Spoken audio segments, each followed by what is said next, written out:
Hey guys, welcome to Wakefield to Knottingley episode number 28. It's Christmas Eve as I record this, and I thought I'd just do something a little bit different, something that I can just do in a chilled out way. And for episode 28, we're going to take our first drive on the route in a video since March. So we're going to start off here at Knottingley, which hasn't been seen yet in one of the episodes. Start off here at Knottingley Station, we're going to head down to Wakey Kirkgate with this test train. We're going to change ends, and then we're going to go down the Monk Bretton branch as far as Reuston.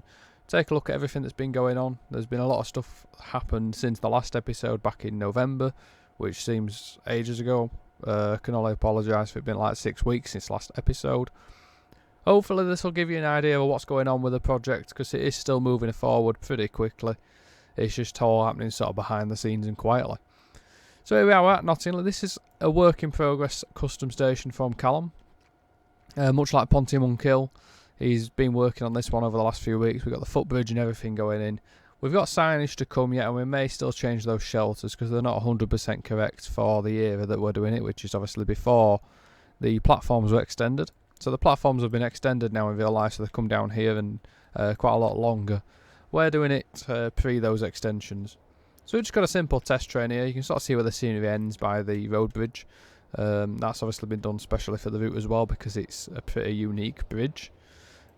So we've got a simple test train. It's just a fictional contest. It's not based on Oak. We've got 97.303 on the back. We've got a 31, I think it's 233 on the front. And we're going to head down to Wakey. Of course, we're Knottingley. You can see you've got Ferrybridge Power Station over there dominating the whole hillside and everything in the background. This is set just after it had closed, a couple of years after it had shut.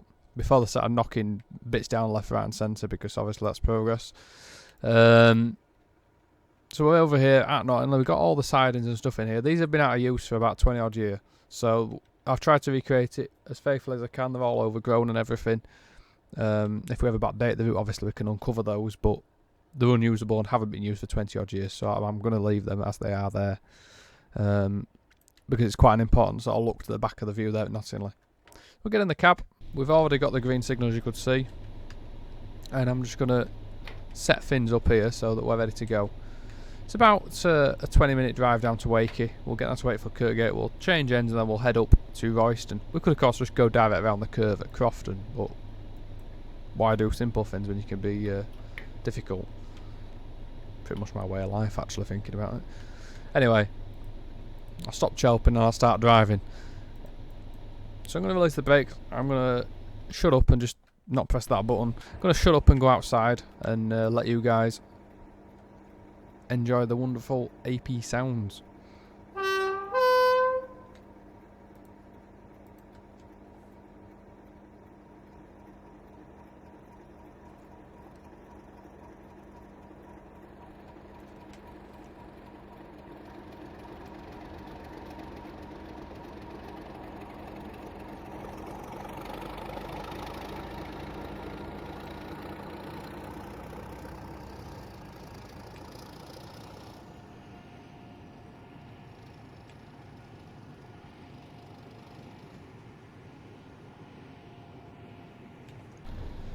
So immediately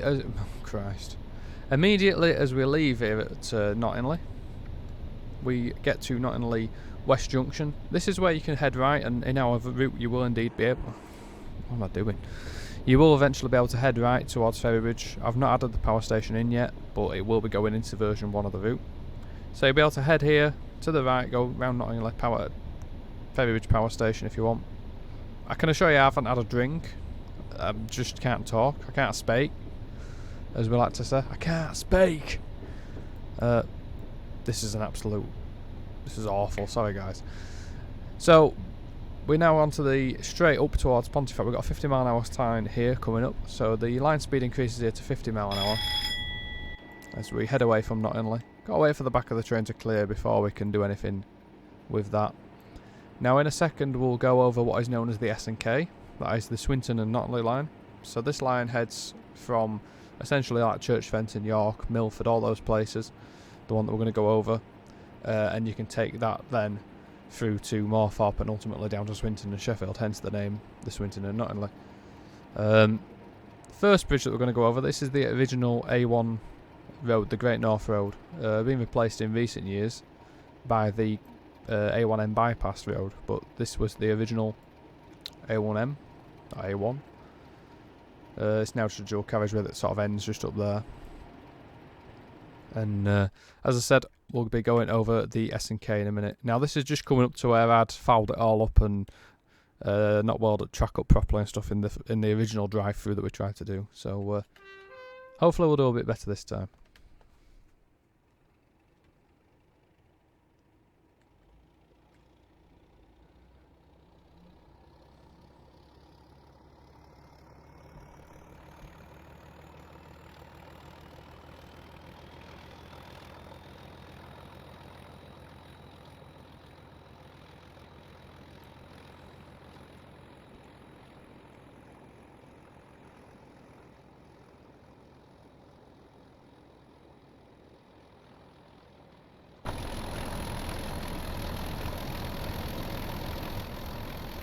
So we go underneath the M62 and the A1M here. This is Pontefract East Junction.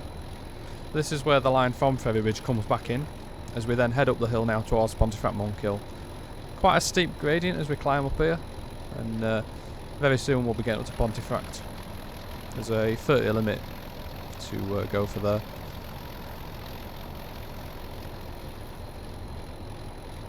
This obviously was the episode, I think it was 25 we did up here where we did the gardens and stuff, so you'll see how much progress has been made since then.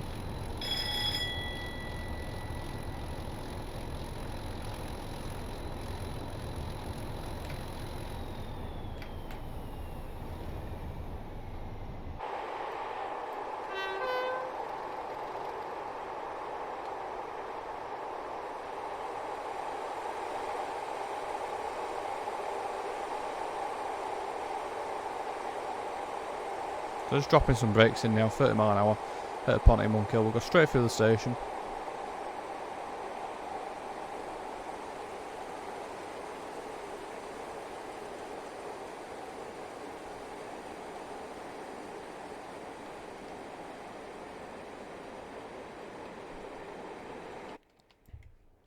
Take a little look as we go up here. We'll just put the camera on the station. All been covered in previous episodes. I think episode 26 we covered this in a bit more detail.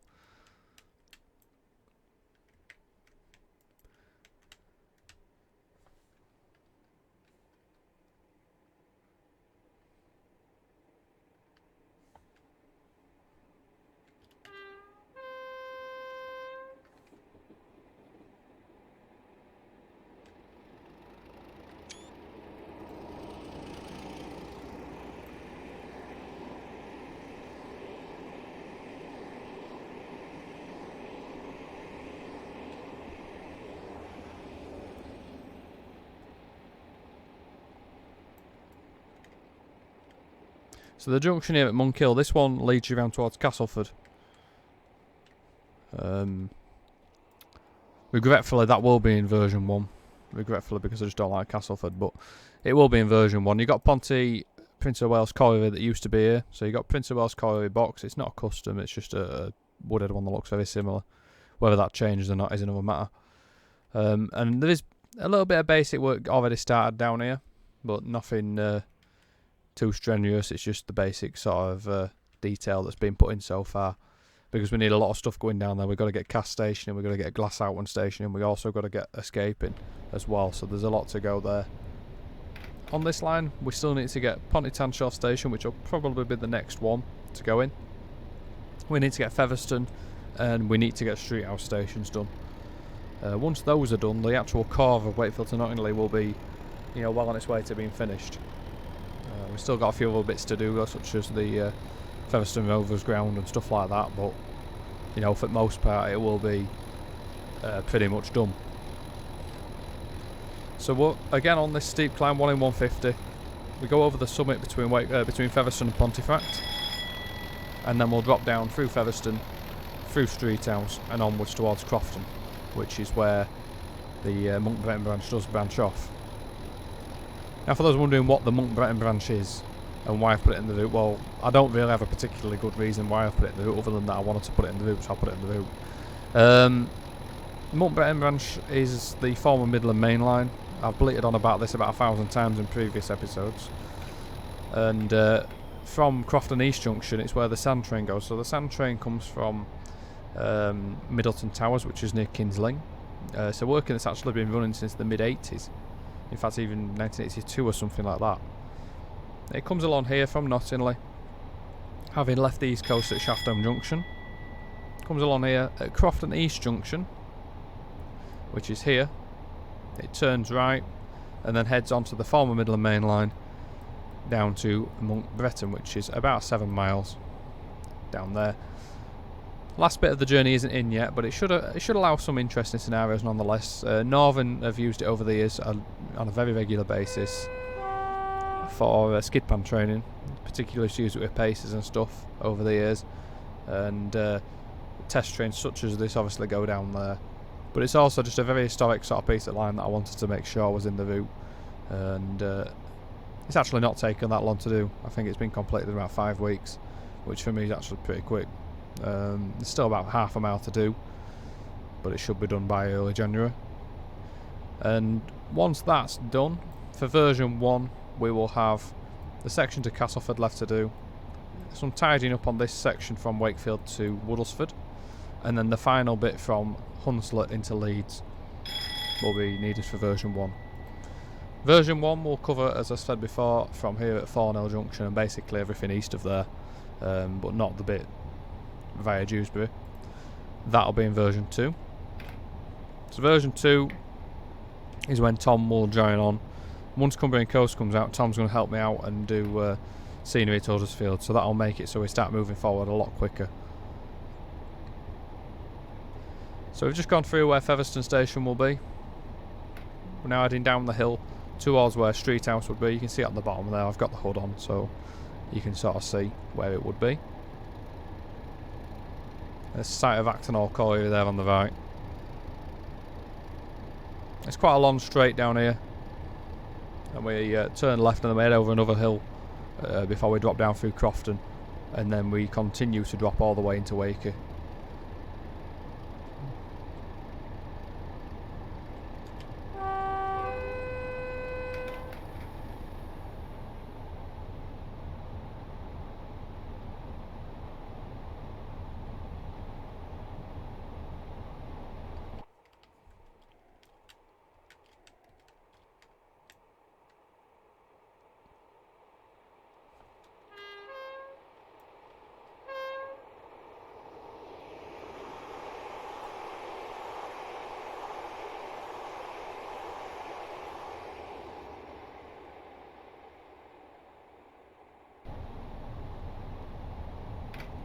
Just going to open the power slightly again,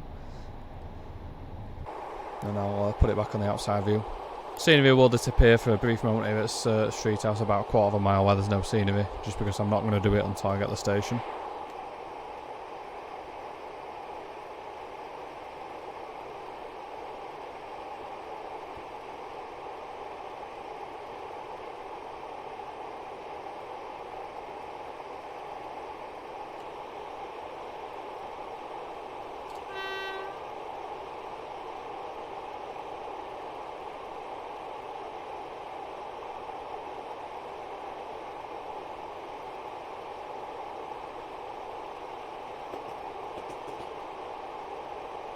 Scenery returns once again here. This is where, as I've said before, the Charleston Colliery branch used to leave the line here on the right. And this is also the site of the original station at Street House. You can see the old platform still on the left hand side. One on the right's been completely ripped out and very much changed. So we've got Charleston Summit just coming up. You can sort of already see it directly in front of us. It's quite a steep drop then down through Oakenshaw and down through Crofton.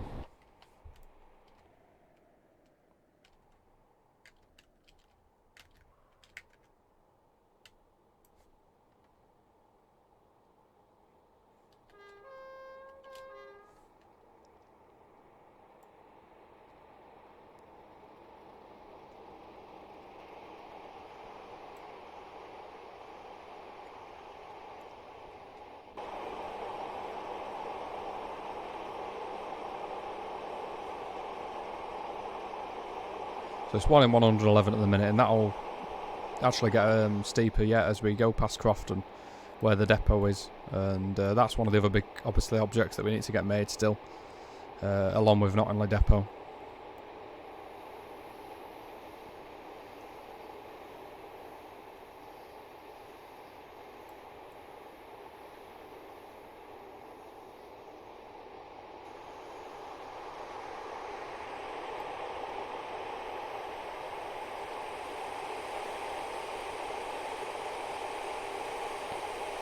So we come down through this quite a tree line cutting. We cross over Crofton Crossing, past the track works and the depot and everything. Track works as it was known, although there's still some signage for the track works in evidence. Which is this signage which I'll put a camera by it so you can see where nasty dogs live.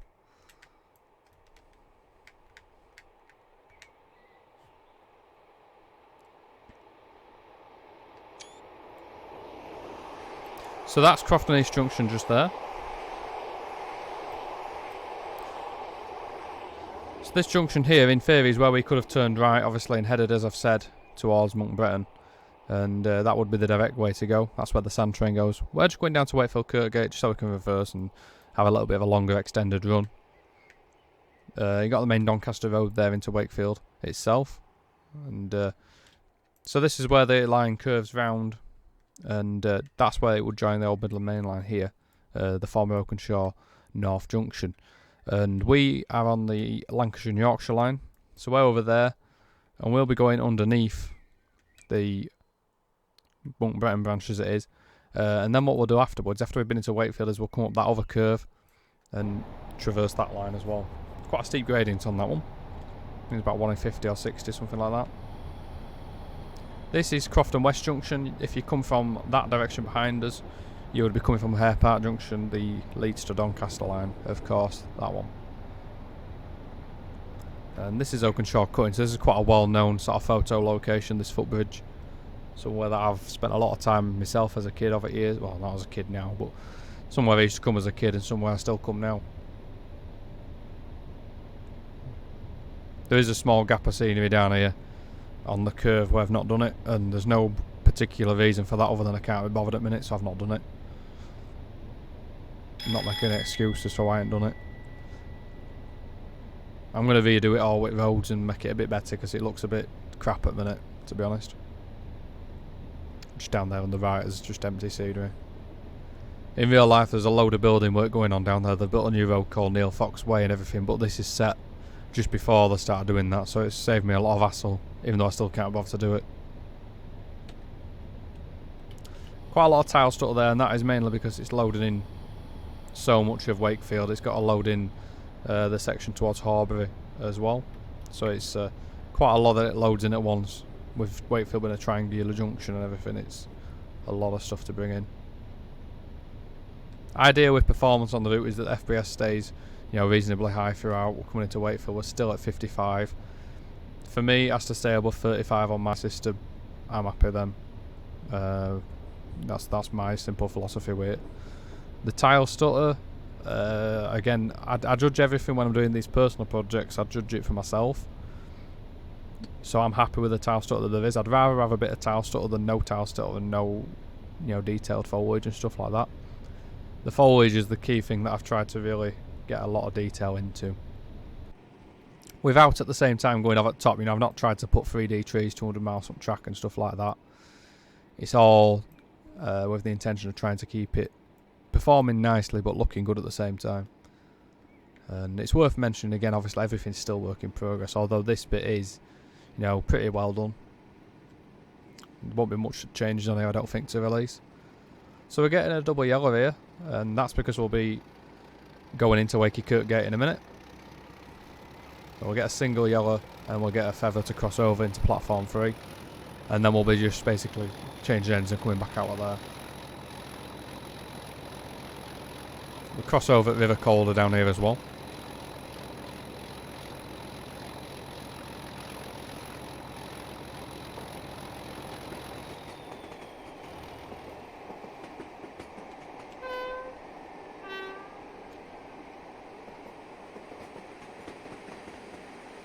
It's actually my own personal favourite bit of the route, I think, this bit coming into Wakefield. Still a lot of work to do on that hill up there, actually. Having said it was work in progress, it is that bit on the hill, but the stuff that you see down here, directly in front of you, is mostly done. I particularly just love the scenes down here, you know, with the trucks and everything.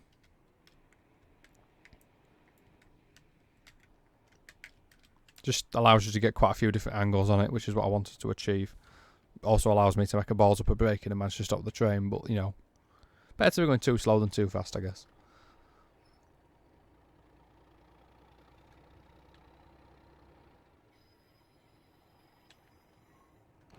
So we've got a sharp crossover here. Again, as I've said before, signage and stuff, it's as it's seen in real life. So we've got the 25 sign that's there in real life. Now you can see on the hood, there's a 15, but there's no sign. It's because there's no sign in real life for that 15-mile-an-hour limit. You got the Hanson factory down there.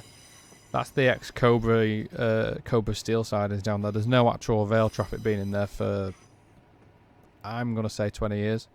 Something like that. There used to be a steel train come from Bescott, I believe it was, and Wolverhampton. It used to come up there. Back in RFD days, it used to be 47 all. And there's not really been much since then. Hanson have never used the rail siding. It was rumoured a few years ago that they were going to do, but they never did. Not as yet, anyway.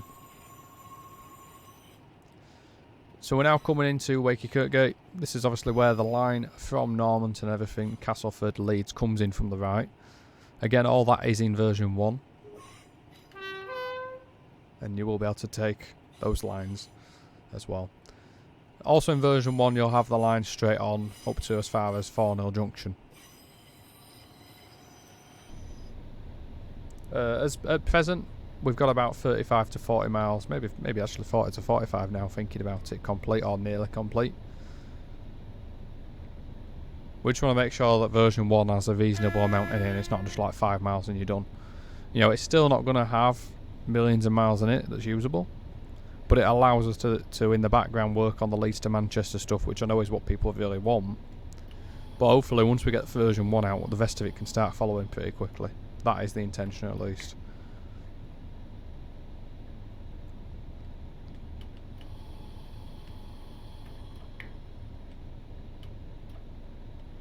No, I reckon I've made a fatal error. I reckon I might be not able to fit inside the signal section. Let's see.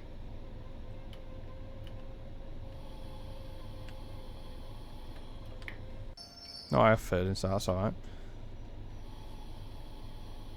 So we're inside the signal section at Kirkgate.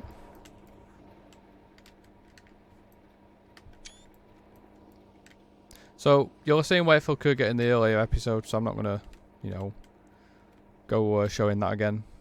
It's been shown quite a few times before. Let's hurry up then and change ends. So we've got to change end, got to get the headlights off, the marker lights on. Reverser out.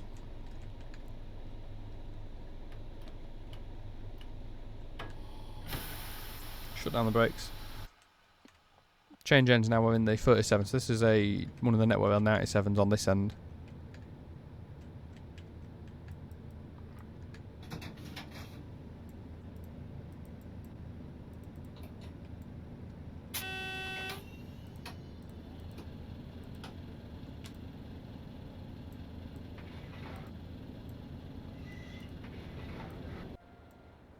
Not going to bother with an arrow and stuff like that because I'm not here for a realism drive. Just here to give you guys an update on what's going on. So we're going to head back out of Kirkgate. We're going to head up the L&Y line again, the down Goole. And we'll head on that as far as Oakenshaw Junction, which is where we'll cross over then. And we'll head up the curve to join the Reuston line. Just up there at Oakenshaw. As you can see, I'm just setting the point work and everything so that we don't have to worry about setting out once we've got going.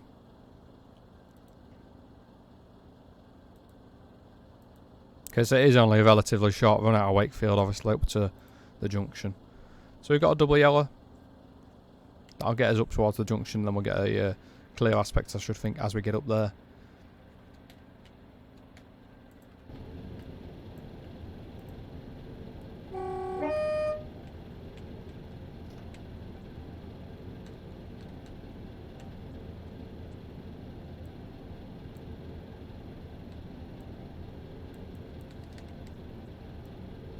Currently struggling to get the brakes off. I think this is the 31 messing with it.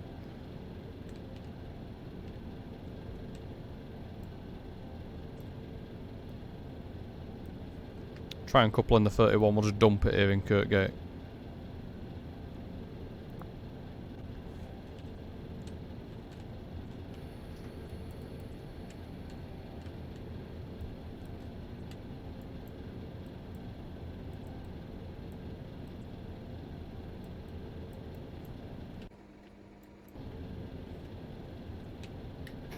There we go. All the best laid plans and all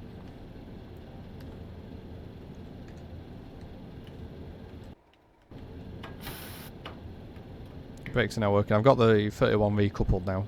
It was just a case of getting it uncoupled so I could get the brake pin off. So we should be ready to depart.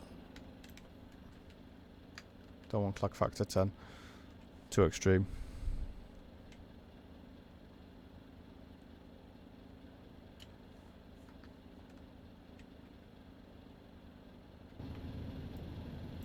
No, we're still not going then.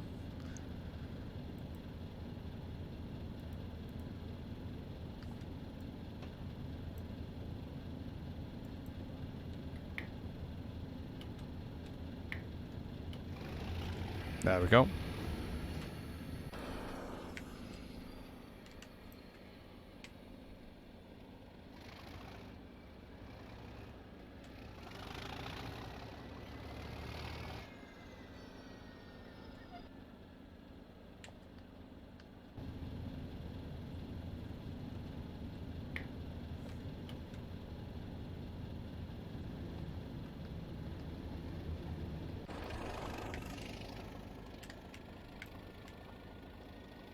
We're moving eventually.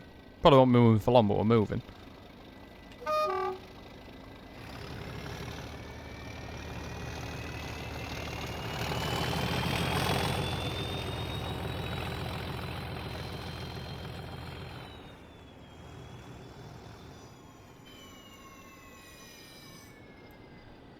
So you see on the left there, that's the line that goes up towards Normanton, which is only about 3 miles in that direction. As before, we're turning sharply right here. We'll head back up to Oakenshaw and then we'll shunt across towards Reuston.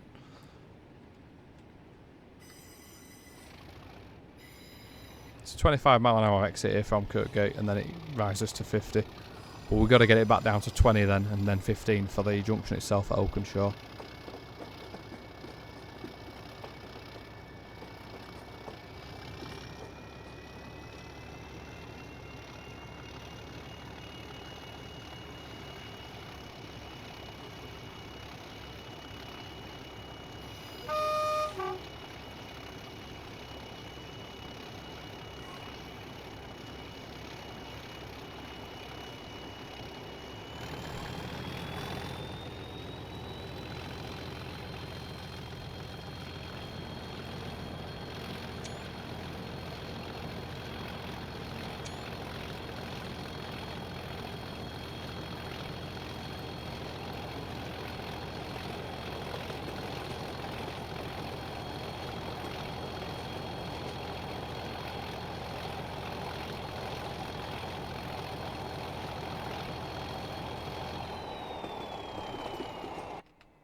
Just easing the train down now to that 20-mile-an-hour limit.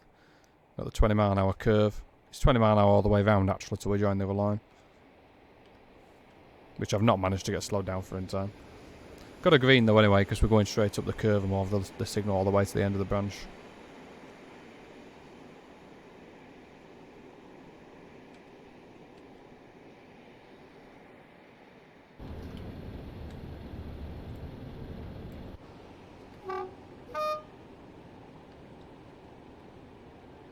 So this is Oakenshaw Curve that we're going to head around here.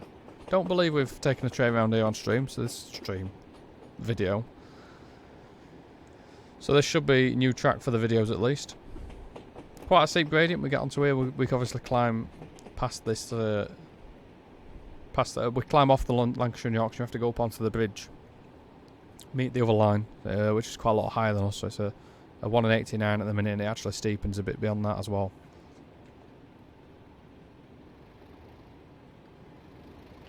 I'll take a look at the train from the foot crossing just up here. This curve itself actually used to be double track back in the even up to, I think, maybe up to the 80s, certainly in the 70s, because my dad's got a photo of a peak coming around here on a express, a cross-country express. And they used to use it for diversion. So when cross-country trains used to go up the Midland through Cudworth, Reuston and stuff, they would normally go Goose Hill Junction, Leeds. But if they were diverted, they would come around this curve through towards Wakefield and up to Normanton and whatnot.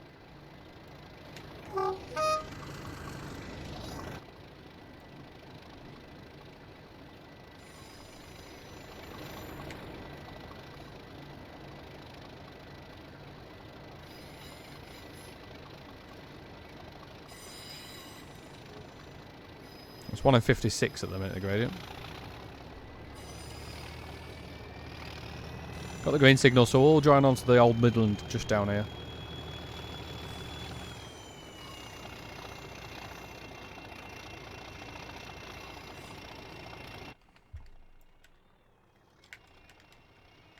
And obviously that line to the right there, that leads back towards Crofton, so that will take you back towards Knottingley eventually.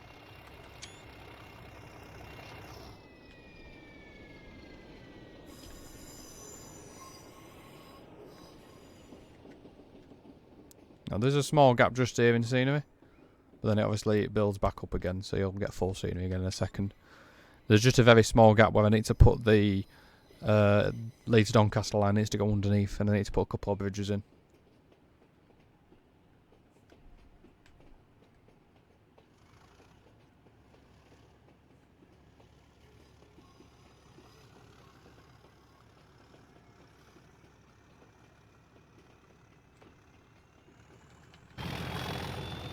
And that's the gap that's just approaching now. So, until 1987, this was actually a through route. You could take this line from Sheffield. It would go up to Swinton. Once you got to Swinton, at Waffrow Junction, you used to turn left. And this was the Midland Main Line. You used to turn left after Swinton at Waffrow Junction. You used to head up through Cudworth, Reuston, through here at Oakenshaw.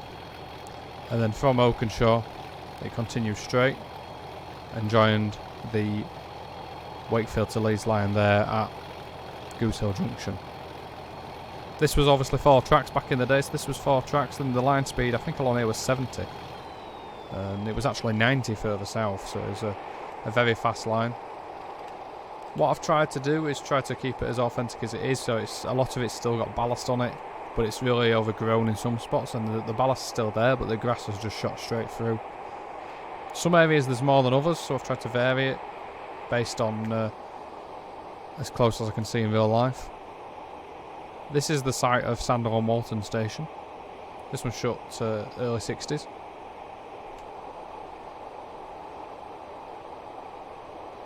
And then in a second we'll curve around here and we'll go through Cheviot Cutting.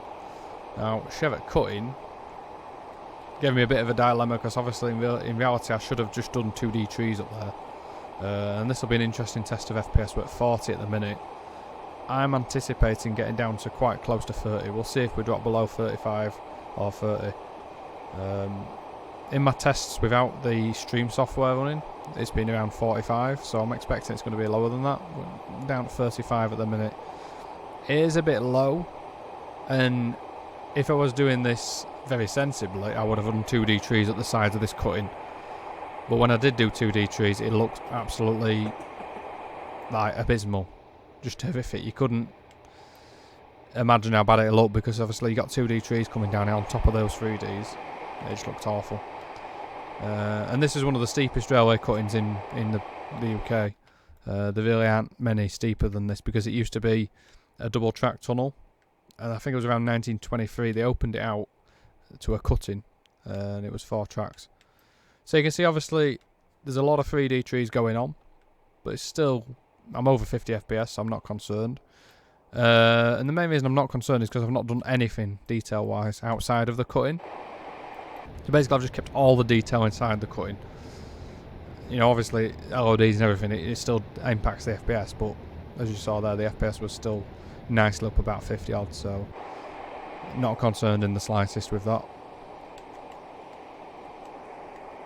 So you can see in front, back in the day along here, this used to be dead straight. These days there's now a bit where the track slews across, which is what we're just coming towards here. Now that was because of in the mid-80s there was a landslip just past this road bridge in a second, which they've repaired, but they didn't want to keep the track close to the banking, so they moved the track inwards a bit once they knew they were going to be shutting it. Basically they repaired it and kept it through, but then they slewed it across, and that's the reason for this sort of slewing the track. In the old days it would have obviously been dead straight along here. And this is now called Hindley that we're coming across. So the line, obviously, like most closed or, you know, lesser used lines, it is quite overgrown, but you do get this nice view down here at Cold Hindley. Tried to keep scenery detailed close to the track, but away from the track it's really quite basic. So again, I wanted to make sure the fields were full of grass because they looked pretty bland, just bare sort of terrain, so I did that intentionally to try and fill it out a bit.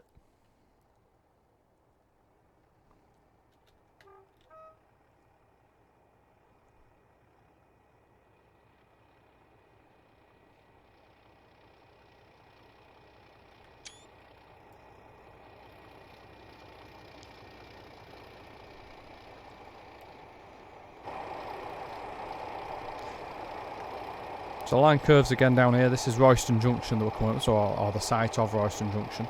We're not far to go now. We've got about another mile and a half of what we've got built already. So Reuston Junction, that's where there used to be a line joining us from the left side here, and used to go across to Crickleston and towards Healy Mills. That shut in the 1960s, about 67, 68, something like that, I'm thinking. And so since then, it was just there was a series of crossovers left here until 1987, and indeed it was double track along here until the 90s, before they signalled it completely. But the Great Central also used to have a line going over the top here, and that was the most, basically the furthest north that the Great Central got in this part of Yorkshire. Of course, they went into Lincolnshire, you know, Grimsby and places like that, but this was basically as far north as the Great Central got, as you can see that parapet there. And it used to join the later Doncaster line, and obviously if you went down there you would end up places like North End of Sheffield and stuff like that. Coming down here, we're now heading towards Reuston, so you can see the Moulton coking works, or what's left of it. They knocked that down about 2017-16, so we're sort of doing it around 2018. Still got the one of the coke oven things left there, but everything else is just a shell nowadays, unfortunately. And there was all sidings in the previous years, in the you know, to the 60s, 70s, 80s even. There were sidings in this area. So what I've tried to do is I've tried to create it as faithful as I can, which is that this is all silver birch trees, because obviously they often grow on railway land, whereas on that side, outside of the boundary, you got some bigger trees. Trying to keep it down to mostly saplings and stuff and coppices near the track, because that's generally what you sort of see. There is a load of random fir trees on this section as well, which I'm guessing were planted by the coke works. But this, of course, was all rail connected back in the day. We're now heading through Reuston Cutting. So this cutting here leads us up to where Reuston and Nottingham Station was. That shut back in the 60s as well.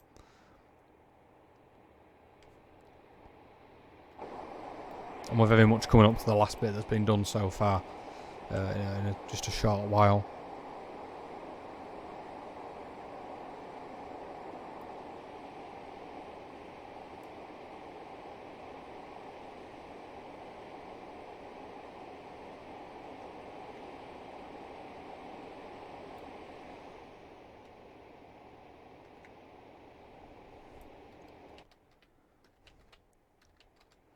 Now this was an interesting section because it was open basically to people to just walk down here. You can see the old fence posts on the side there. Those are the remains of what was a line-side fence. So essentially this was open basically for public, to people walking the dogs and stuff down here. And an awful lot of fly tipping sort of took place. This is obviously all old railway land in the 60s. So you've got all sorts of fly tipping bits going on down here. And some donkeys. And that there is the site of Reuston Steam Shed. So Reuston Steam Shed was here. That shut in the late 60s. 67 steam stopped running there. They kept it open for diesels for a short while, but not for very long. And these are all the old railway houses on this side. But I noticed when I went down in 2018 that there was all these fence posts sort of all falling over and stuff. So I tried to recreate that as best I can, sort of leaning them all over and a few falling over and stuff like that. In reality, they've actually put a palisade on both sides here now, but that's only been put up in last year or so. So it's not technically correct at year I'm doing route. But anyway, that brings us to a stop there, because it's, track ends down there. The remaining part of this branch that we've got to do is through Carlton, and then about half a mile past the end of that bit you can see. So we've really not got that much to do on the Monk Bretton branch. Should hopefully be nearly complete in January, that's my aim. And then it's a case of finishing off the various other bits that we've already spoken about. I'll just take for a fly up to the old coke-works, and you sort of see what I mean. Very difficult in TS to try and do derelict sites. It's literally like mounds of rubble and old knocked down buildings that are left. This is the only bit that's left that actually standing. That's actually a coal tower from Weir Valley, I think, but it's close enough to the real thing to do the job. So I've got some half knocked down building left, and then the old frame and stuff like that, but it's a very much sort of empty site these days. And you got the old Barnsley Canal down here that sort of keeps stopping and starting. And you got Matey down here with his bike on the Transpennine Trail, because that's what that is. It starts down this end, the Transpennine Trail link, I think it's called. Anyway, I hope you've enjoyed this episode, guys. That's episode 28. We had a good look around the route there. Cheers for watching as always. Don't forget to like, subscribe, and don't forget to check out Tom's streams as well. That's twitch.tv/trainsim_TV. He's regularly live, usually 2 or 3 times a week. Cheers as always for watching, guys. See you later. Bye.